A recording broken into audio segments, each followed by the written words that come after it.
ನಟರಾಜ್ ಗೌಡ್ರೆ ಒಂದ್ ದಿನ ಇತ್ತಪ್ಪ, ಒಂದ್ ದಿನಕ್ಕೆ ಮುಂಚೆ ಇಡಿ ಒಂದ್ ಲೆಟರ್ ಬರೆಯುತ್ತೆ. ಈ ದಿನದವರೆಗೂ ಆಗಿರುವ ತನಿಖೆ, ಆ ತನಿಖೆಯಲ್ಲಿ ಮೂಡಾ ವಿಚಾರದಲ್ಲಿ ಬಹುತೇಕ ಅಕ್ರಮಗಳಾಗಿರೋದಕ್ಕೆ ಸಾಕ್ಷ್ಯ ಇದೆ.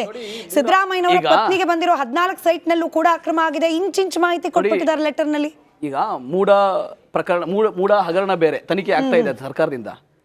ಸಿದ್ದರಾಮಯ್ಯನವ್ರ ಕುಟುಂಬದಲ್ಲಿ ಬಂದಿರತಕ್ಕಂತ ಆರೋಪ ಕೇಳಿ, ಮಾನ್ಯ ಸಿದ್ದರಾಮಯ್ಯನವ್ರ ಕುಟುಂಬದಲ್ಲಿ ಬಂದಿರತಕ್ಕಂತ ಏನು ಆರೋಪ ಇದೆ, ಇದು ಬಿಜೆಪಿ ಜೆಡಿಎಸ್ ನ ಸಮ್ಮಿಶ್ರ ಸಂಚು. ಇಡಿ ಕೂಡ ಬಿಜೆಪಿಯ ಮೋರ್ಚಾ, ಬಿಜೆಪಿ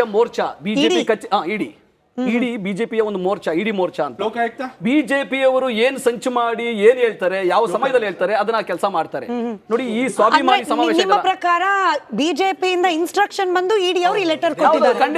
ಖಂಡಿತವಾಗಿ ಇದೇ ಕೆಲಸ ನೋಡ್ರಿ. ಈ ತನಿಖೆ ಮಾಡಕ್ಕೆ, ಈ ಪ್ರಕರಣಗಳ ತನಿಖೆ ಮಾಡಕ್ಕೆ ಇಡಿಗೆ ಯಾವ ರೀತಿಯ ಹಕ್ಕು ಇಲ್ಲ, ಯಾವ ರೀತಿಯ ಕಾನೂನು ಅದಕ್ಕೆ ಬರೋದೇ ಇಲ್ಲ. ಆಮೇಲೆ ಇಡಿ ಸ್ವಯಂ ಇಲ್ಲಿ ಬರುತ್ತೆ, ಒಂದು ತನಿಖೆ ಅಲ್ಲ ರೀ. ಹಂಗಿದ್ರೆ ಕುಮಾರಸ್ವಾಮಿಯವ್ರ ಮೇಲೆ ಈ ಗಂಗೇನಹಳ್ಳಿ ಕೇಸು ಇಡಿ ತನಿಖೆ ಮಾಡ್ಬೇಕಾಗತ್ತೆ. ಯಡಿಯೂರಪ್ಪನವ್ರ ಮೇಲೆ ಎಷ್ಟು ಪ್ರಕರಣಗಳು ತನಿಖೆ ಮಾಡ್ಬೇಕಾಗಿ ಬರುತ್ತೆ. ಈ ತರ ಪ್ರಕರಣಗಳು ಬರೋದಿಲ್ಲ. ಆದ್ರೂ ಕೂಡ ಇಡಿಯನ್ನು ದುರುಪಯೋಗ ಮಾಡ್ಕೊಂತಾ ಇದ್ದಾರೆ. ಈ ಸಮಯದಲ್ಲಿ ನೋಡಿಕೊಂಡು ಪ್ರಭಾವ ಬೀರ್ಲಿಕ್ಕೆ, ಕೇಸ್ ಮೇಲೆ ಪ್ರಭಾವ ಬೀರ್ಲಿಕ್ಕೆ, ನಾಳೆ ಕೋರ್ಟ್ ಬರುತ್ತೆ, ಅದು ಅದ್ಮೇಲೆ ಪ್ರಭಾವ ಬೀರ್ಲಿಕ್ಕೆ ಚರ್ಚೆಗೆ ಬರಬೇಕು. ಅದಕ್ಕೋಸ್ಕರ ಅವ್ರು ಇಡಿ ಲೆಟರ್ ಬರೆದಿದ್ದಾರೆ. ಇಡಿ ಅವ್ರಿಗೆ ಏನಾದ್ರು ಗೊತ್ತಿದ್ರೆ, ಸತ್ಯಾಂಶ ಇದ್ದಿದ್ರೆ ತಗೊಂಡೋಗಿ ಲೋಕಾಯುಕ್ತ ಕಚೇರಿ ಕೊಡ್ತಾ ಇದ್ರು. ಪತ್ರ ಬರೀತಿರ್ಲಿಲ್ಲ, ಲವ್ ಲೆಟರ್ ಬರೀತಿರ್ಲಿಲ್ಲ. ನೋಡಿ, ಇದೆಲ್ಲ ನಾಟಕ. ಬಿಜೆಪಿ ಕಚೇರಿಗೆನೆ ಬರ್ದಿರೋದು ಪತ್ರ ಅಲ್ಲ, ಬರೆಯೋದಲ್ಲ ರೀ. ಆ ಪತ್ರ ಬರ್ದ್ಬಿಟ್ಟು ಮಾಧ್ಯಮಗಳಿಗೆ ಬಿಜೆಪಿ ಕಚೇರಿ ರಿಲೀಸ್ ಮಾಡೋದಲ್ಲ ಅದು. ಕೇಳಿ, ಮೀಡಿಯಾಕ್ಕೆ ಬಂದಿದ್ರ ಬಗ್ಗೆ ನನ್ನದೇ ಆದ ಅನುಮಾನ ಇದೆ. ಈ ಸ್ವಾಭಿಮಾನಿ ಸಮಾವೇಶ ಇದೆಯಲ್ಲ, ಜನಕಲ್ಯಾಣ ಸಮಾವೇಶ ಇದೆಯಲ್ಲ, ಈಗ ಬಿಜೆಪಿ ಜೆಡಿಎಸ್ ನ ಮೂರು ಜಿಲ್ಲೆಗಳ ಪಕ್ಷ ಅಂತಿದ್ರು. ಈಗ ಜೆಡಿಎಸ್ ಉಳ್ಕೊಂಡಿರೋದು ಹಾಸನಲ್ಲಿ ಮಾತ್ರ. ಈ ಸಮಾವೇಶ ಅವ್ರಿಗೆ ನಿದ್ದೆಗೆಡಿಸಿದೆ. ಈ ಜನ ಕಲ್ಯಾಣ ಸಮಾವೇಶ ಜೆಡಿಎಸ್ಗೆ ನಿದ್ದೆಗೆಡಿಸಿದೆ. ಇನ್ನ ನಾವು ಶೂನ್ಯ ಜಿಲ್ಲೆಗಳ ಪಕ್ಷ ಆಗ್ಬಿಡ್ತೀವಲ್ಲ, ನಾವು ನಿರ್ಗಮನ ಮಾಡಬೇಕಾಗುತ್ತೆ ರಾಜ್ಯ ರಾಜಕಾರಣದಿಂದ ಅಂತ ಹೇಳಿ ಜೆಡಿಎಸ್ಗೆ ಭಯ ಬಂದಿದೆ. ಬಿಜೆಪಿ ಅವ್ರ ಜೊತೆ ಸೇರ್ಕೊಂಡು ಇದ್ರ ಬಗ್ಗೆ ಏನೋ ವ್ಯಂಗ್ಯ, ಟೀಕೆ, ಟಿಪ್ಪಣಿಗಳು ಮಾಡ್ತಾ ಇರಲಿ. ಬಿಜೆಪಿ ಅವರು ಹೇಳಿದ್ರಂತೆ ಇಡಿಯಿಂದ ರಿಪೋರ್ಟ್ ಹೋಯ್ತಂತೆ ಲೋಕಾಯುಕ್ತಕ್ಕೆ. ಹೌದಾ ಅಶೋಕ್? ನೋಡಿ, ಒಂದು ಕಾಮಾಲೆಕ್ಕಣ್ಣನ್ ಲೋಕವೆಲ್ಲ ಆಳಿದೆ. ಇವರು ಅಧಿಕಾರ ಅವಧಿನಲ್ಲಿ ಸಿಬಿಐ, ಇಡಿನ, ಐಟಿನ ಎಲ್ಲಾನು ದುರುಪಯೋಗ ಪಡ್ಕೊಂಡಿರ್ಬೋದು. ಸಿದ್ದರಾಮಯ್ಯ ಇನ್ವೆಸ್ಟಿಗೇಷನ್ ಟೀಮ್ ಅಂತ ಹೇಳಿ ಅದಕ್ಕೆಲ್ಲ ಉತ್ತರ ಕೊಟ್ಕೊಳ್ಳಿ ಅವರೇನೆ. ಎಲ್ಲದಕ್ಕಿಂತ ಜಾಸ್ತಿ ಈ ರೀತಿಯ ಮನಸ್ಥಿತಿಯವರು ಮಾತ್ರ ಈ ರೀತಿ ಮಾತಾಡ್ಬೋದು. ಯಾಕೆ ಅಂತಂದ್ರೆ ಸ್ಟ್ಯಾಟ್ಯೂಟರಿ ಬಾಡೀಸ್ನ, ಒಂದು ಇಂಡಿಪೆಂಡೆಂಟ್ ಬಾಡೀಸ್ನ ಈ ರೀತಿ ಅವೇಳನ ಮಾಡ್ತಕ್ಕಂಥದ್ದು ಸರಿಯಲ್ಲ. ಒಂದು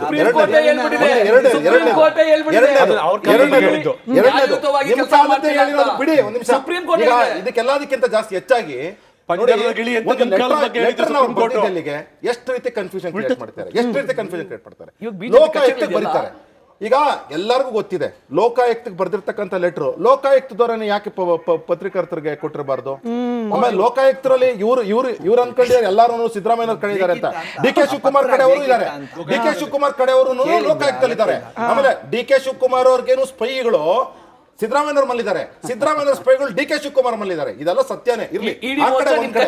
ನೋಡಿ, ಅದಕ್ಕಿಂತ ಪ್ರಮುಖವಾಗಿ internal fight within Congress ಏನಿದೆಯಲ್ಲ, ಇವತ್ತು ಕೇವಲ D K Shivakumar versus Siddaramaiah ನಡೀತಿಲ್ಲ.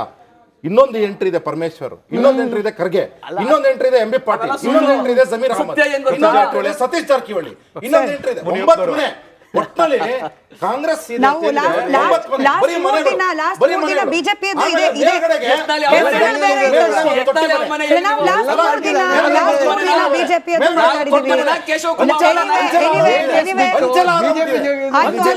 ಅದೊಂದು ರಿಪೋರ್ಟ್ ನೋಡ್ಬಿಡಿ. ನಮ್ಮ ಪೋಲ್ ನ ರಿಸಲ್ಟ್ 5 ವರ್ಷ ಸಿದ್ದರಾಮಯ್ಯನವರೇ ಸಿಎಂ ಆಗಿರ್ತಾರ ಅನ್ನೋ ಪ್ರಶ್ನೆಗೆ ಜನರಲ್ಲೂ ಕನ್ಫ್ಯೂಷನ್ ಇಲ್ಲ, ಇರೋದಿಲ್ಲ ಅಂತಿರೋರು 53% ಜನ, ಹೌದು ಅವರೇ ಮುಂದುವರಿತಾರೆ ಅಂತ ಹೇಳಿ 43% ಜನ. ನಾನು ಈಗಲೂ ಹೇಳ್ತಿದ್ದೀನಿ, ಸ್ಯಾಂಪಲ್ ಸೈಜ್ ಚಿಕ್ಕದಿರ್ಬೋದು, ಜನರ ಪಲ್ಸ್ ಅನ್ನ ತಿಳ್ಕೊಳ್ಳೋ ಪ್ರಯತ್ನ ಅಷ್ಟೇ. ಎನಿವೆ, ನಾಳೆ ಸ್ವಾಭಿಮಾನಿ ಸಮಾವೇಶ ಅಂತ ಹೇಳಿ ವೇದಿಕೆ ಸಿದ್ಧ ಆಗಿದೆ.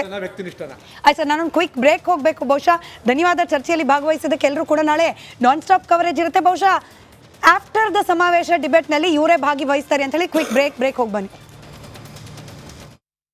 ನಟರಾಜ್ ಗೌಡ್ರೆ ಒಂದ್ ದಿನ ಇತ್ತಪ್ಪ, ಒಂದ್ ದಿನಕ್ಕೆ ಮುಂಚೆ ಇಡಿ ಒಂದ್ ಲೆಟರ್ ಬರೆಯುತ್ತೆ. ಈ ದಿನದವರೆಗೂ ಆಗಿರುವ ತನಿಖೆ, ಆ ತನಿಖೆಯಲ್ಲಿ ಮೂಡಾ ವಿಚಾರದಲ್ಲಿ ಬಹುತೇಕ ಅಕ್ರಮಗಳಾಗಿರೋದಕ್ಕೆ ಸಾಕ್ಷ್ಯ ಇದೆ.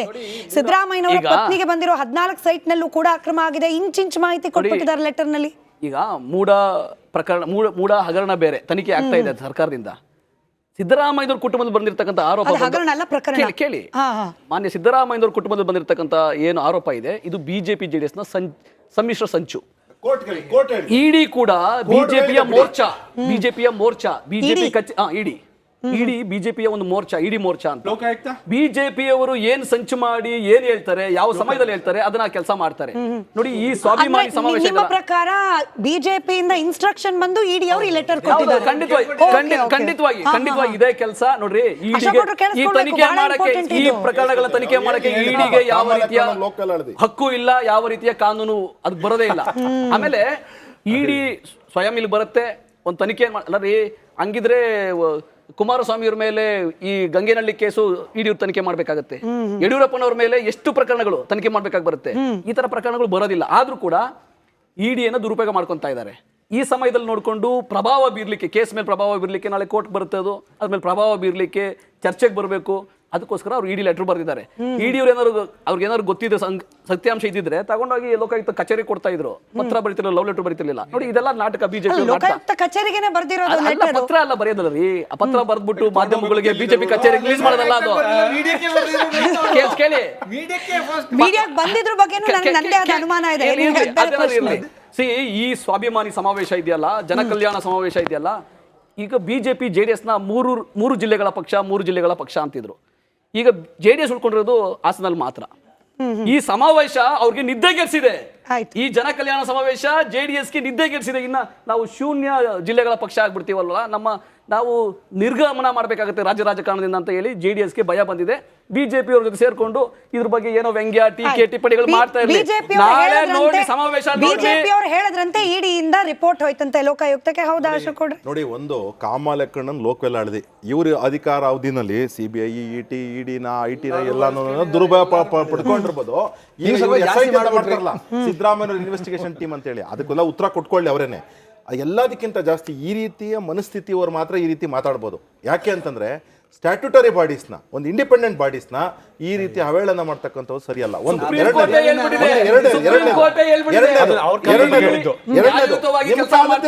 ಬಿಡಿ, ಒಂದು ನಿಮಿಷ. ಇದಕ್ಕೆಲ್ಲದಕ್ಕಿಂತ ಜಾಸ್ತಿ ಹೆಚ್ಚಾಗಿ ಎಷ್ಟು ರೀತಿ ಕನ್ಫ್ಯೂಷನ್ ಕ್ರಿಯೇಟ್ ಮಾಡ್ತಾರೆ, ಲೋಕಾಯುಕ್ತಕ್ಕೆ ಬರೀತಾರೆ. ಈಗ ಎಲ್ಲರಿಗೂ ಗೊತ್ತಿದೆ, ಲೋಕಾಯುಕ್ತಕ್ಕೆ ಬರ್ದಿರ್ತಕ್ಕಂಥ ಲೆಟರ್ ಲೋಕಾಯುಕ್ತದವರನ್ನ ಯಾಕೆ ಪತ್ರಿಕರ್ತರಿಗೆ ಕೊಟ್ಟಿರಬಾರ್ದು? ಆಮೇಲೆ ಲೋಕಾಯುಕ್ತರಲ್ಲಿ ಇವ್ರು ಅನ್ಕೊಂಡಿದ್ದಾರೆ ಎಲ್ಲಾರು ಸಿದ್ದರಾಮಯ್ಯನವ್ರ ಕಡೆ ಇದ್ದಾರೆ ಅಂತ. ಡಿ ಕೆ ಶಿವಕುಮಾರ್ ಕಡೆ ಅವರು ಇದ್ದಾರೆ, ಡಿ ಕೆ ಶಿವಕುಮಾರ್ ಕಡೆ ಅವರು ಲೋಕಾಯುಕ್ತಲ್ಲಿದ್ದಾರೆ. ಆಮೇಲೆ ಡಿ ಕೆ ಶಿವಕುಮಾರ್ ಅವ್ರಿಗೇನು ಸ್ಪೈಗಳು ಸಿದ್ದರಾಮಯ್ಯನವ್ರ ಮಲ್ಲಿದ್ದಾರೆ, ಸಿದ್ದರಾಮಯ್ಯನವ್ರ ಸ್ಪೈಗಳು ಡಿ ಕೆ ಶಿವಕುಮಾರ್ ಮಲ್ಲಿದ್ದಾರೆ. ಇದೆಲ್ಲ ಸತ್ಯನೇ ಇರ್ಲಿ. ನೋಡಿ, ಅದಕ್ಕಿಂತ ಪ್ರಮುಖವಾಗಿ internal fight within Congress ಏನಿದೆಯಲ್ಲ, ಇವತ್ತು ಕೇವಲ D K Shivakumar versus Siddaramaiah ನಡೀತಿಲ್ಲ.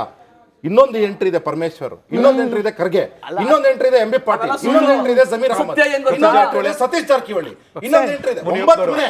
ಒಟ್ಟಿನಲ್ಲಿ ಕಾಂಗ್ರೆಸ್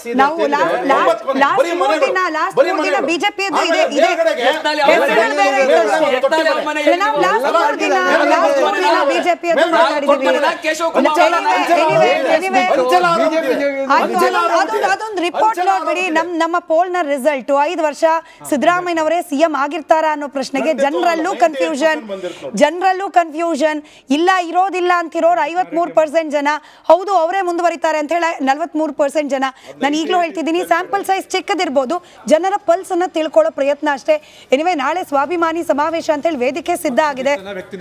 ಆಯ್ತು ಸರ್, ನಾನೊಂದು ಕ್ವಿಕ್ ಬ್ರೇಕ್ ಹೋಗಬೇಕು. ಬಹುಶಃ ಧನ್ಯವಾದ ಚರ್ಚೆಯಲ್ಲಿ ಭಾಗವಹಿಸಿದ್ದಕ್ಕೆ. ಎಲ್ಲರೂ ಕೂಡ ನಾಳೆ ನಾನ್ ಸ್ಟಾಪ್ ಕವರೇಜ್ ಇರುತ್ತೆ. ಬಹುಶಃ ಆಫ್ಟರ್ ದ ಸಮಾವೇಶ ಡಿಬೇಟ್ ನಲ್ಲಿ ಇವರೇ ಭಾಗವಹಿಸ್ತಾರೆ ಅಂತ ಹೇಳಿ ಕ್ವಿಕ್ ಬ್ರೇಕ್ ಹೋಗಿ ಬನ್ನಿ.